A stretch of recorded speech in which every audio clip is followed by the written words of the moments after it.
आज की वीडियो आपके लिए बहुत ज़्यादा यूज़फुल और मोटिवेशनल होने वाली है क्योंकि आज की वीडियो में मैं आपके साथ शेयर करने वाली हूँ फ्रिज की डीप क्लीनिंग। क्लीनिंग की कोई भी वीडियो हो वो मोटिवेशनल होती है क्योंकि वैसे अगर हम लेज़ी हैं, हमारा कोई काम करने का दिल नहीं कर रहा, तो अगर हम किसी की क्लीनिंग की वीडियो देखते हैं तो हमारे अंदर भी थोड़ी-सी मोटिवेशन डेवलप हो जाती है कि हम भी थोड़ी-सी सफाई कर लें। तो इसके अलावा इस वीडियो में मैं आपके साथ शेयर करूँगी कि किस तरह हम बहुत कम टाइम में फ्रिज को क्लीन कर सकते हैं। अगर हमारे पास टाइम कम है और बर्फ़ फ्रिज में बहुत ज़्यादा जमी हुई है, उसको हम जल्दी से कैसे मेल्ट कर सकते हैं। तो चलिए जल्दी से वीडियो को स्टार्ट करते हैं। अस्सलाम वालेकुम एवरीवन, कैसे हैं आप सब? आई होप आप सब बिल्कुल ठीक-ठाक होंगे। अल्लाह का शुक्र है मैं भी बिल्कुल ठीक-ठाक हूँ और एक नए व्लॉग के साथ आपके सामने हाज़िर हूँ। अच्छा जी, जब भी आपने फ्रिज की क्लीनिंग करनी है, सबसे पहले आपने फ्रिज को स्विच ऑफ करना है, क्योंकि अगर हम फ्रिज को स्विच ऑफ नहीं करेंगे तो एक तो करंट का ख़तरा होता है, सेकेंडली जो फ्रिज के अंदर गैस वगैरह होती है वो भी निकल जाती है। तो फ्रिज को सबसे पहले स्विच ऑफ करना है। मैं भी जब सुबह नाश्ता बनाने के लिए उठी थी तो मैंने फ्रिज को स्विच ऑफ कर दिया था। उसके बाद मैंने किचन का सारा काम, नाश्ता वगैरह वो ख़त्म किया। फिर मैंने फ्रिज की क्लीनिंग स्टार्ट की। तब तक ये था कि फ्रिज की जो अंदर एक्स्ट्रा बर्फ़ वगैरह थी वो भी सारी मेल्ट हो गई थी। तो मेरा टाइम काफ़ी इसमें सेव हो गया था। तो ज़्यादातर तो हम यही मेथड यूज़ करते हैं कि हम फ्रिज को कुछ टाइम के लिए बंद कर देते हैं और फिर उसमें से जब बर्फ़ वगैरह मेल्ट हो जाती है तो हम उसको क्लीन करते हैं। लेकिन अगर आपके पास टाइम शॉर्ट है और आप इतना टाइम वेट नहीं कर सकते कि फ्रिज की बर्फ़ मेल्ट हो फिर आप क्लीनिंग करें, तो आप थोड़ा-सा पानी गर्म करें, बहुत ज़्यादा गर्म ना हो लेकिन अच्छा गर्म होना चाहिए। उसमें थोड़ा-सा सॉल्ट ऐड करें और फ्रिज के अंदर जहाँ भी बर्फ़ जमी हुई है उसके ऊपर डाल दें। उससे भी ये होता है कि बर्फ़ फ़ौरन मेल्ट हो जाती है और आपका टाइम सेव हो जाता है।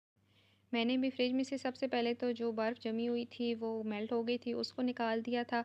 फिर फ्रिज के अंदर जो भी मैंने चीज़ें रखी हुई थी उनको मैंने निकाला। फ्रिज के जो ग्रिल्स थे और जो डोर शेल्फ्स थी वो सारी भी मैंने रिमूव की थी। उनको मैंने बेसन में रख दिया था और उनके ऊपर कुछ टाइम के लिए पानी डाला था ताकि जब तक मैं फ्रिज क्लीन करूँगी तो वो भी उनके ऊपर जो भी स्टेन्स वग़ैरह हैं वो भी मेल्ट हो जाएँगे, तो वो मुझे वॉश करना ईज़ी हो जाएगा।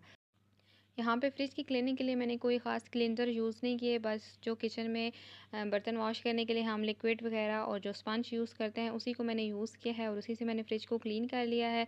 बस मैंने पानी को हल्का सा नीम गर्म किया है और उसके अंदर मैंने जो है लेमन मैक्स लिक्विड ऐड किया है और स्पंज के साथ मैंने फ्रिज को पहले सारा क्लीन किया है। इससे जो फ्रिज के दाग धब्बे जो कुछ भी लगा हुआ था वो बहुत ईज़िली रिमूव हो गए थे। वैसे हम फ्रिज को वॉश भी कर सकते हैं थोड़ा-थोड़ा सा पानी डाल के, लेकिन उससे ये होता है कि अगर हमने फ्रिज किचन में या डाइनिंग में कहीं भी रखा हुआ है तो फिर नीचे जो फ़र्श होता है उसके ऊपर भी सारा पानी गिरता है, वो भी गंदा हो जाता है। फिर हमें साथ सारा फ़र्श भी धोना पड़ता है, तो हमारा काम जो है वो ज़्यादा बढ़ जाता है। इसलिए मैं ज़्यादातर जो है वो स्पंज यूज़ करती हूँ। उसके साथ फ्रिज को क्लीन करके फिर उसके ऊपर एक जो है साफ़ कपड़ा लेके उसके साथ ही उसको साफ़ कर लेती हूँ। इससे जो है बहुत कम टाइम में मेरा काम बहुत जल्दी हो जाता है और इस तरीके से फ्रिज भी बहुत अच्छा साफ़ होता है। यहाँ भी मैंने फ्रिज को पहले स्पंज से साफ़ किया है, सारे दाग निकल गए हैं, फिर उसके ऊपर मैंने एक कपड़ा लगाया है, साफ़ कपड़ा मैंने यूज़ किया है और फ्रिज जो है वो पूरा का पूरा आपके सामने कि बहुत अच्छे तरीके से क्लीन हो गया है और एकदम चमक गया है। इसके बाद फिर जो फ्रिज के मैंने ग्रिल्स वगैरह निकाल के बाहर रखी हुई थी उनको मैंने वॉश किया था। वही जो पानी मैंने फ्रिज को साफ़ करने के लिए यूज़ किया उसी पानी से मैंने जो फ्रिज की ग्रिल्स और शेल्फ्स थी उन सबको भी वॉश कर लिया था। यहाँ आपने देखा है कि मैंने फ्रिज के जो ग्रिल्स होती हैं उनके ऊपर कुछ मैट्स डाले हुए हैं। ये मैट्स मेरे डाइनिंग टेबल के थे, तो इनका कलर जो था वो फेड हो गया था। अब ये डाइनिंग टेबल पे तो बुरे लग रहे थे, लेकिन क्वालिटी इनकी इतनी ज़्यादा ख़राब नहीं हुई थी, तो फिर इनको मैंने फ्रिज की ग्रिल्स के लिए यूज़ किया था। इनका ये फ़ायदा होता है कि वैसे अगर फ्रिज में कोई चीज़ गिर जाती है ग्रिल्स के ऊपर तो वो पूरे फ्रिज में जाती है और सारा फ्रिज गंदा हो जाता है। तो इन मैट्स का ये फ़ायदा होता है कि जो फ्रिज है वो हमारा सारा फ्रिज गंदा होने से बच जाता है। तो जब कोई चीज़ गिरती है इन मैट्स के ऊपर गिरती है तो हम इन्हीं मैट्स को निकाल के ईज़िली साफ़ कर लेते हैं, तो पूरा फ्रिज हमें साफ़ नहीं करना पड़ता।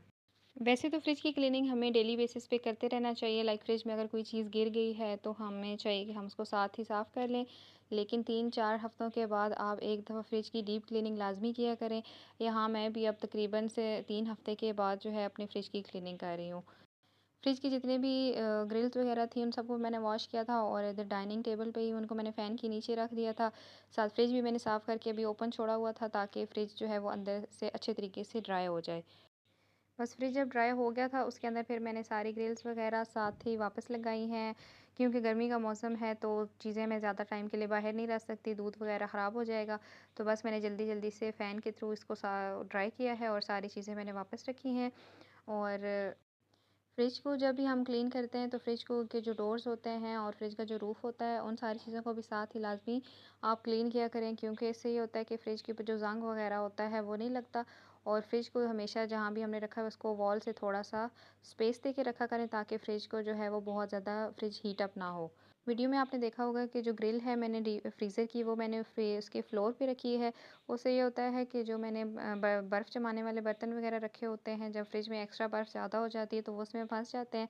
ग्रिल रखने का ये फ़ायदा होता है कि वो बर्तन इजीली जब भी मैंने निकालने होते हैं बर्फ़ के लिए, वो निकल जाते हैं।